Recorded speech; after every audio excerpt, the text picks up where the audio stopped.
నమస్కారం సార్. నమస్కారం. Sir 10th qualification అంటే ఏదో ఒక డిస్టర్బెన్స్ వల్లనో ఆడపిల్లలకైతే పెళ్ళి అని కొన్ని కారణాల చేత 10th తోటే ఆగిపోయిన విద్యార్థులు చాలా మంది ఉంటారు. మరి అలాంటి వాళ్ళకు కూడా గవర్నమెంట్ జాబ్ తెచ్చుకోవాలి అన్న ఆశ, కోరిక రెండూ ఉంటాయి. మరి అలాంటి వాళ్ళు ఎవరైనా కూడా గవర్నమెంట్ జాబ్కి ప్రిపేర్ అవ్వాలి అంటే 10th క్వాలిఫికేషన్తో రాయగలే గవర్నమెంట్ జాబ్స్ ఏంటి సార్? 10th ఎలిజిబిలిటీ తోటి సంవత్సరానికి సుమారు 1,00,000 పోస్టులు ఉంటాయండి. వాటి జీతం కూడా తక్కువేమి కాదు. 40,000 నుంచి 50,000 మధ్యలో ఉంటాయి.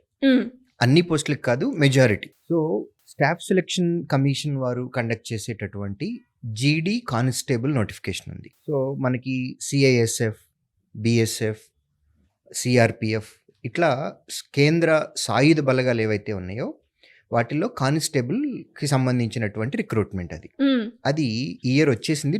డేట్ అయిపోయింది, అది రీసెంట్గానే అయిపోయింది. 25,000కు పైగా పోస్టులు ఉన్నాయండి దానిలో. ఎవ్రీ ఇయర్ క్రమం తప్పకుండా వస్తుంది. Every year notification. అంటే ఏ మంత్ లో వచ్చే అవకాశం ఉంది సార్ నోటిఫికేషన్? యూజువల్లీ డిసెంబర్లో వస్తుందండి. అది నవంబర్, డిసెంబర్ నెలలో నోటిఫికేషన్ వచ్చేస్తుంది. Every year on an average 20,000కి తక్కువ పోస్టులు అసలు జీడీ కానిస్టేబుల్ నోటిఫికేషన్ తక్కువ లేకుండా ఉండదు. 20,000కి తక్కువ ఏ ఇయర్లోనూ ఉండదు. ఈ ఇయర్ అయితే 25,000 వచ్చినాయి. At the same time staff selection commission వారు ఎంటీఎస్, మల్టీ టాస్కింగ్ స్టాఫ్ అని ఇంకొక నోటిఫికేషన్ రిలీజ్ చేస్తారు. అది కూడా పెద్ద నోటిఫికేషనే. సో ఇవన్నీ కూడా సెంట్రల్ గవర్నమెంట్ జాబ్స్. మనకి ఇన్కమ్ ట్యాక్స్ కానివ్వండి, లేకపోతే కస్టమ్స్ కానివ్వండి, ఇట్లా వీటన్నిటిలోనూ లోయర్ లెవెల్ జాబ్స్ అనమాట. Multi tasking staff, MTS notification. Next రైల్వేలో వచ్చేసేటప్పటికి గ్రూప్ డి. రైల్వే నోటిఫికేషన్స్ అన్నిటిల్లో కూడా లాస్ట్ 2 years నుంచి మనకి రెగ్యులరైజ్ అయిపోయినాయి. అంటే ఎవ్రీ ఇయర్ ప్రతి నోటిఫికేషన్ వస్తుంది రైల్వేలో. రైల్వే వారు ఇచ్చేటటువంటి అన్ని నోటిఫికేషన్స్లో కల్లా హైయెస్ట్ నంబర్ ఆఫ్ వేకెన్సీస్ ఉండేటటువంటి నోటిఫికేషన్ గ్రూప్ డి. సో ఈ గ్రూప్ డి నోటిఫికేషన్ కూడా 10th క్లాస్ ఎలిజిబిలిటీనే ఉంటుంది. అదేవిధంగా ఇప్పుడు అప్లై చేసుకోవటానికి ఇండియా పోస్ట్ జీడిఎస్ అని ఉంది. జీడిఎస్ అంటే గ్రామీణ్ డాక్ సేవక్ అని ఉంటుంది. సుమారుగా 28,000 పైచులకు పోస్టులు ఉన్నాయండి. అది ఇప్పుడు ఉంది నోటిఫికేషన్. దీనికి బ్యూటీ ఏంటి అని అంటే ఎలిజిబిలిటీ 10th క్లాసే, కానీ రిటర్న్ ఎగ్జామ్ ఉండదు, మెరిట్ బేసిస్. 10th క్లాస్లో ఎవరికి ఎక్కువ మార్కులు ఉంటే వారికి ఇచ్చేస్తారు. ఇంకొకటి, ఈ జీడిఎస్కి సంబంధించి సెలక్షన్ వచ్చింది అని అనుకోండి, పోస్టింగ్ మీ ఊర్లోనే ఉంటుంది. ఓహో బా, వాట్ ఏ ఫెసిలిటీ. మీ ఊరిలోనే ఉంటుంది. మీ జిల్లా కూడా కాదు, మీ మండలం కాదు, మీ ఊరిలో మీరు ఉద్యోగం చేసుకోవచ్చు. ఎప్పుడు వస్తాయి సార్? అంటే నోటిఫికేషన్ ఉంది అన్నారు. నోటిఫికేషన్ ఇప్పుడు ఆల్రెడీ వచ్చేసిందండి. ఎప్పుడు ఉంటుంది? ఎలా అప్లై చేసుకోవాలి? ఏ విధంగా ఉంటుంది? ఆన్లైన్లో ఇండియా పోస్ట్ వెబ్సైట్ ఉంటుంది. ఇండియా పోస్ట్ వెబ్సైట్లోకి వెళ్ళిపోయి డైరెక్ట్గా అప్లై చేసేసుకోవటమే. సో ఈ సెలక్షన్ ప్రాసెస్లో కూడా మీ ఊరికి సంబంధించి మీకు హైయెస్ట్ మార్కులు ఉన్నాయంటే మీకు ఉద్యోగం వచ్చేస్తుంది. So purely merit basis. At the same time state గవర్నమెంట్కి సంబంధించి బోత్ తెలంగాణ అండ్ ఆంధ్రప్రదేశ్ రెండిట్లోనూ మనకి డిస్ట్రిక్ట్ కోర్ట్స్ ఉంటాయి, హైకోర్టులు ఉంటాయి. డిస్ట్రిక్ట్ కోర్టుల్లో సంబంధించినటువంటి అటెండెంట్ పోస్టులు ఇప్పుడు ఆల్రెడీ నోటిఫికేషన్ వచ్చింది. ఇది బోత్ తెలంగాణలో వచ్చింది, ఆంధ్రప్రదేశ్లో కూడా వచ్చింది. అదేవిధంగా హైకోర్టుకి సంబంధించి సబార్డినేట్ ఈ నోటిఫికేషన్ కూడా ఉంటుంది. సో ఆంధ్రప్రదేశ్, తెలంగాణ స్టేట్స్లో ఎవరైతే 10th క్లాస్ కంప్లీట్ చేస్తున్నారో వారు ఇప్పుడు డిస్ట్రిక్ట్ కోర్ట్స్కి సంబంధించి నోటిఫికేషన్ అవైలబిలిటీలో ఉంది, దానికి అప్లై చేసేసుకోవచ్చు.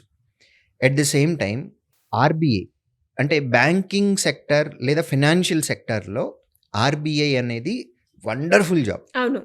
ఎందుకంటే పోస్టింగ్ ఒకసారి వచ్చింది అని అంటే తెలంగాణకు సంబంధించి, ఆంధ్రప్రదేశ్కి సంబంధించి ఇప్పుడు ఒకటే ఆఫీస్ ఉందండి, అది హైదరాబాద్లోనే ఉంది. వాళ్ళ జీవితాంతం వాళ్ళు రిటైర్మెంట్ అయిపోయేంత వరకు వాళ్ళు ఒకే ఆఫీస్లోనే పనిచేస్తారు. సేమ్ ప్లేస్, సేమ్ ఆఫీస్ కూడా. సో జాయినింగ్ అక్కడే ఉంటుంది, రిటైర్మెంట్ కూడా అక్కడే ఉంటుంది. సో ఆఫీస్ అటెండెంట్ పోస్ట్, దానికి నోటిఫికేషన్ ఆల్రెడీ ఉంది ఆర్బీఐది. దానిలో అడ్వాంటేజెస్ కూడా చాలా బ్యూటిఫుల్ అడ్వాంటేజెస్ ఉంటాయి. ఫెసిలిటీస్ బ్రహ్మాండంగా ఉంటాయి. ఆ నోటిఫికేషన్‌కి అప్లై చేసుకోవచ్చు. ఓకే. సో, ఇట్లా సుమారుగా ఇయర్లీ మీరు కాలిక్యులేట్ చేస్తే 10th క్లాస్ ఎలిజిబిలిటీ తోటే సుమారు 1,00,000 పోస్టుల వరకు ఉన్నాయండి. హుహు. అండ్ అలాగే సార్ 1,00,000 పోస్టుల వరకు ఉన్నాయి అని చెప్పారు. అంటే జీతం ఏ విధంగా ఉంటుంది? 10th కదా! జీతం ఏమైనా తక్కువుంటుందా? ప్రభుత్వ ఉద్యోగం అయితే అవుతామని తెలుస్తుంది.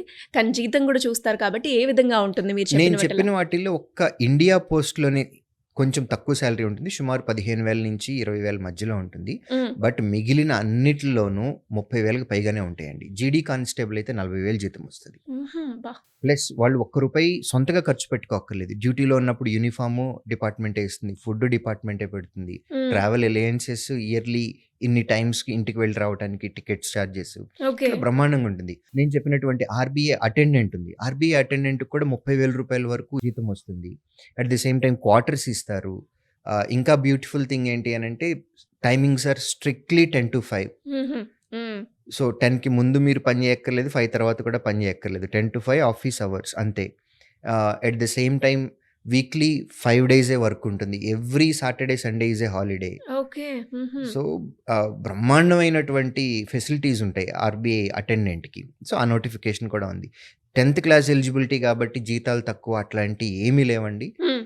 యావరేజ్‌గా మీరు మాట్లాడుకుంటే 30,000కి పైగానే పోస్టులు ఎంట్రీ లెవెల్ నేను చెప్తున్నది. హ్మ్. అంటే ప్రమోషన్స్ మళ్ళీ అందులో డెఫినెట్‌గా ఎగ్జామ్స్ ప్రమోషన్స్ రాస్తే ఉంటాయి. సాలరీ ప్రమోషన్స్ ఉంటాయి. పెరుగుడు. పెరుగుతూ ఉంటుంది. నేను చెప్పింది కేవలం ఎంట్రీ లెవెల్ మాత్రమే. మీరు ఏ సెంట్రల్ గవర్నమెంట్ అయినా లేదా స్టేట్ గవర్నమెంట్ అయినా మీ ఎక్స్‌పీరియన్స్ అనేది వర్క్ ఎక్స్‌పీరియన్స్ పెరుగుతూ ఉంటే మీ హ్మ్. సాలరీ కూడా పే రివిజన్ స్కేల్‌లో అదే విధంగా పెరుగుతుంది. ఎంట్రీ లెవెల్‌లో 10th క్లాస్ ఎలిజిబిలిటీ తోటి 30,000, 40,000 సాలరీస్ బ్రహ్మాండంగా ఉన్నాయి. ఆపర్చునిటీస్ చాలా ఉన్నాయి. ఇంట్లో గనక మనకి ఫినాన్షియల్ ప్రాబ్లమ్స్ ఉన్నాయి. మనం చదువుకోవటానికి ఇబ్బందవుతుంది అని ఎవరైనా సరే హ్మ్. Below middle class are lower middle class వారు ఆడపిల్లలు అవ్వచ్చు లేదా మగపిల్లలు అవ్వచ్చు. వారికి బ్రహ్మాండమైన ఆపర్చునిటీస్ ఉన్నాయి. బాధపడాల్సిన పని లేదు.